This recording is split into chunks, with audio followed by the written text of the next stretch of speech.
what made you decide, on Malaysia as a place? I mean, there's Indonesia, there's Philippines and Thailand. Why Malaysia? That's a really good question, Bernie, actually. Because I did think about it, and I did have offers. I've traveled, I've gone and seen the tiger habitat in other countries. Indonesia, I went to Russia, Russian Far East, to India and Thailand. It could have been any other country.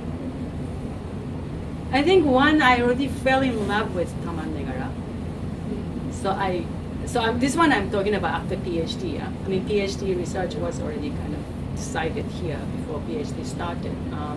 I wanted to give back to PERHILITAN, without whom I couldn't have done this research. And I fell in love with Malaysia's forest, and I couldn't think of anywhere else. And back then, I really thought, looking at Malaysia's economic situations and the forest cover and existing tiger population, I actually did an analyze, looking at all that economy, forest cover, ecology, comparative studies. Malaysia came out high. Malaysia actually had a higher potential to save tigers than any other neighboring countries. That surprises us. That really surprises us. As a layperson sitting here and listening to this thing, it's like, are you sure? You would have thought, bigger Right, yeah. I mean, the bigger economy, space, yeah. I mean, still a big chunk of Malaysia is forested, right? It's not like Thailand where everything else is gone, yeah, and then only a pocket of forest, like in India as well. Malaysia still is largely forested. It's just that it might not be very well managed, and it could be managed better. That's why fragmentation is a big issue. But Malaysia had big forest, and economy was stable that time when I started here. Maybe not so now, but everybody is suffering from collapsing economy now because of the COVID and the war. And like urbanization was higher, and poverty rate was lower. So if local people are so poor that they have to hunt to put meat on the table, which is the case in a country like Cambodia and Laos, I as a foreigner cannot be fighting for tiger conservation, right? But here the situation was not like that. I went to a very remote company in Ulu, Templing, Ulu, Templing in Taman Negara. So remote, but people are still buying chicken. They're not even rearing chicken. They're still buying chicken. Everything comes on the boat, and so the economy was good. Yeah, so Malaysia had a great potential to save tigers, and for some reason it came down really quite hard, but we still have tigers, right? Most other countries have lost during the past what's so decade. special about Taman Negara? I mean, we have other national parks. Well, one is the biggest, right? One thing is the biggest, and it's special because I think to me it's personal. That 3 years that my first 3 years in Malaysia, and I learned about the culture of Malaysia from the rangers, PERHILITAN rangers who escorted me and supported my work, and make things safe for me. And they would put out what do you call this, songke? Songkok. Yeah. So the rangers will nightly they will cut the palm fronds and put out like a carpet on the floor, and then nightly they mandi and then they pray. And then so I was looking at it, it was so exotic. Like Japanese came from US, and then nightly the rangers are praying in the jungle. Yeah, so it was like really comforting, and this is like people living in harmony with nature, and I'm like, oh my gosh. I learned, and then I learned the language from them as well. So because when you started, you said that I didn't speak Malay. Bahasa. I didn't speak Malay. So how did you communicate?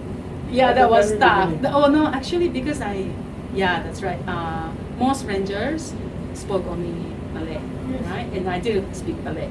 So my basic bahasa Pahan was we need to go north, we need to go east, we need to go west. Yeah, so navigation, language, and I had a local Malaysian student who were working with me, who spoke English and Malay. So he was actually teaching me idiom as well. Rangers, and he was teaching me. And it's not a difficult language, so I picked up really fast. Just like a basic language, right, in the forest, survival language. Yeah, and many people who joined my research, he joined PERHILITAN as well afterwards. Another assistant joined PERHILITAN, and another one set up his NGOs, and so everybody is still staying in the field. Do you see young people potentially in Malaysia or elsewhere wanting to follow up and do the kind of tiger conservation work that you're doing here? Do I need to be politically correct here, or am I just be very honest? Just be honest. Be honest. Okay, good. All right. I think it's very hard to get their attention on like this catwalk 1 week, 1 weekend, 1 week, just a short attention. But like I was saying, it takes a long-term effort, and even to engage, like Shah was just saying, thousands of people coming in weekend. I need to have someone in office who coordinates all this, right? And so it's difficult to find someone who stays. Their interest and attention just goes pop, pop, pop, pop, pop. You know, so I get good people sometimes, but they don't stay for a long time. So I have to do a patchwork. I don't get to have this succession plan. We're talking about the people who are managing the program. Exactly, yeah. And less tigers and less wild are left, and more less opportunities for them to go out there and explore. I think people like us are going to be obsolete. We'll be obsolete people. So I think there's a lot of potential. I mean, just by sharing with all of us today, you've given us ideas even in the evidence itself of refocusing. Like what Techling was saying, we are a nature appreciation society. So instead of losing our value, we should try to bring urbanites, including rural guys, back into just go out, like I said, go out and appreciate nature. Yeah. Do you have a manpower to get this thing going? We Momentum? have a lot of SIGs, that's the thing. So SIGs have their special interest group. So some like birding, some like tracking, some like this, like photography or marine, or flora, botany for that matter. So it's just now tapping on what it is. Okay. So we are also a society filled with volunteers. So it's all of this personality driven. So sometimes you have coordinators who have got a very specific focus for their term. It's how to rally people around the cause. So I think this has given us an opportunity to say, why don't we also devote into a great community where we live, where we can engage with, whether, like Henry would say, private school, international schools, universities for that matter. Young people today are engaging in a lot of ESG activities. Yeah. It's just Okay. rallying them around Towards this cause. Yes. Okay. I think Dr. Kai, what happens is that when we market it as a catwalk and people say, okay, I'll just go out for a week and walk in the wild, they don't see the results. Exactly. And that's where it becomes very disheartening.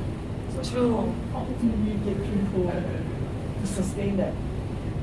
Right, drive, right? This actually is helping tigers because unlike India, you don't get to see animals that you are protected. It's only in the camera trap. So this question I've always struggled. How can I tell? That's why an opportunity like this closed door. This is the kind of talk that I do with other group and donors as well in Singapore annually, but to a greater mass. I think it's a communication people, mass communication people's expertise to come up with a messaging, framing and messaging. Yeah. I don't know how to do that for me. You just have to rally the right talents around. Yeah. you. Thank you very much. No, thank you very much, Bernie, for everything. Like Angela was saying, for everything from the beginning. They're all part of the Selangor branch. You are a very courageous woman. Always doing the right thing. Keep doing the right thing. Yeah, and then leading. We isn't have it? a help of many people. It's never one person. It's always a committee, a group Yeah. of concerned citizens Yeah. coming together. Yeah, but And it's every organization need a leader, right? Yeah. I just follow the leader. All right, thank you, Dr. Kat. Thank you. All the work and effort. Thank you you, for thank sharing.